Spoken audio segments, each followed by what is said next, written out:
Hello, welcome to the students of class 10th.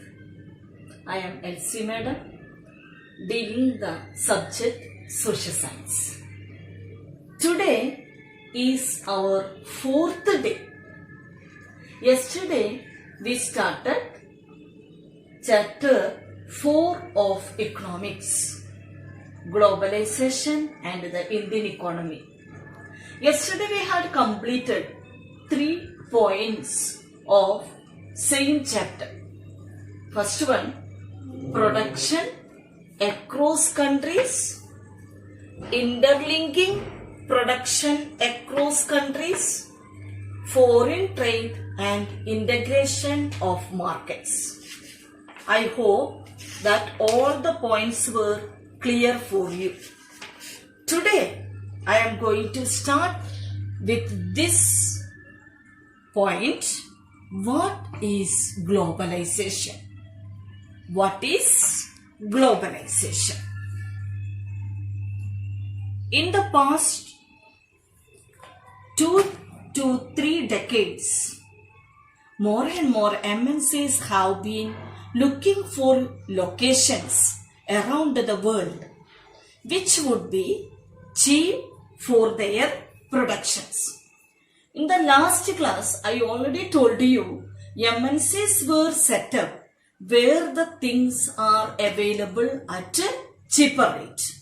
Now, within 2 or 3 decades, they are starting the places where these things are available at a cheaper rate. Foreign investment by MNCs in these countries have been rising. At the same time, foreign trade between countries has been rising. So, foreign trade and foreign investment both are rapidly rising. A large part of the foreign trade is also controlled by MNCs. So, now we are going to explain what is the relation of foreign trade and foreign investment to the globalization process. Globalization is this process of rapid integration or interconnection between the country. Once again, globalization is the process of rapid integration or interconnection between the countries. Here, for interconnecting the countries, MNCs plays a very important role. More and more goods and services, investment and technology are moving between the countries. I hope globalization is clear for you. Next topic is factors that have enabled globalization. Otherwise, what are the factors helping to improve the globalization? Our fifth point. Yes. In this, first factor is known as the technology. What is the first factor? It is technology. Rapid improvement in technology stimulated the globalization process. For instance, the past 50 years have seen several improvements in transportation technology. This has made much faster delivery of goods across long distance possible at lower cost. In recent time, technology in the areas of telecommunication, computer, internet has been changing rapidly. Technology plays a very important role to improve the globalization. That is why today we are teaching. Today we are getting the concept clear by sitting at home only. This is the tremendous changes taken place in the technology. And Second point is that liberalization of foreign trade and foreign investment. First point is that technology, and the second factor is that it is known as the liberalization of foreign trade and foreign investment policy. Here we know that if we are import and export are the two aspects of the foreign trade. If we are increase the tax on imported items, the prices of the imported item will be increasing. So we have to pay more price, higher price on imported items. So government decided how to control the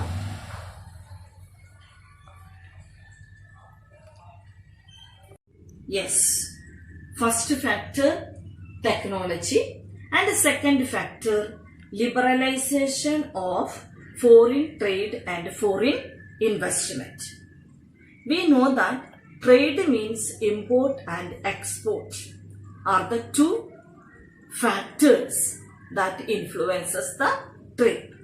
If the tax on imported item increases means buyers will have to pay a higher prices on imported toys. So the government decided how to get the things at a low price. Then tax on import is an example of trade barrier.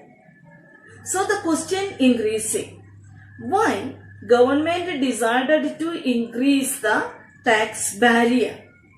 Tax barrier means tax on import. Why?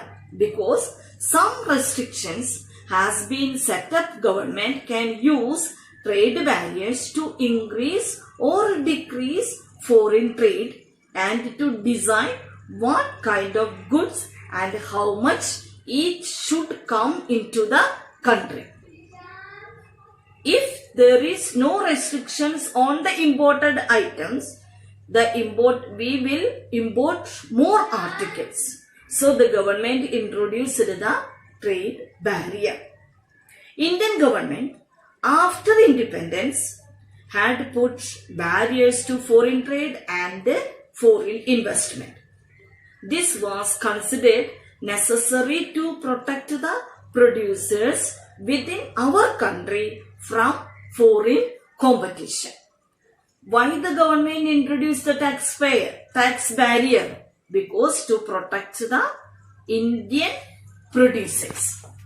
But in the year 1991, some far-reaching changes in the policy were made in India.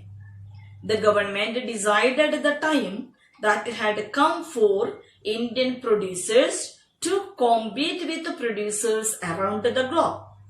It felt that competition would improve the performance of the producers. Government thought that by seeing other countries' product, our competition spirit will increase as well as the quality of the commodity will increase. That is why government decided that the time had come for Indian producers to compete. Thus, barriers on foreign trade and foreign investment were removed to a large extent. Now, no trade, no investment, no barrier. We have to compete with the world market. Removing barriers or restrictions set by the government is known as liberalization. I repeat the same point. Removing barriers or restrictions set by the government is what is known as liberalization. So here the business people are allowed to make a decision freely about what they wish to import or export. Then the government imposes less restrictions than before and therefore said it to be more liberal. So from the second topic, that is the liberalization of foreign trade and foreign investment, we got mainly 2 points. One is what is trade barrier and what is liberalization. Trade barrier means tax on imports, or it is trade barrier. Removing the barriers is known as liberalization. Now trade became more liberal. I hope you understood all the points what I explained today, and homework of this today's topic, two main topics what I had explained today. It's today's homework topic. Read it, and as usual you have to find out 10 short answer questions and answers to, and send it in my personal WhatsApp number. Thank you.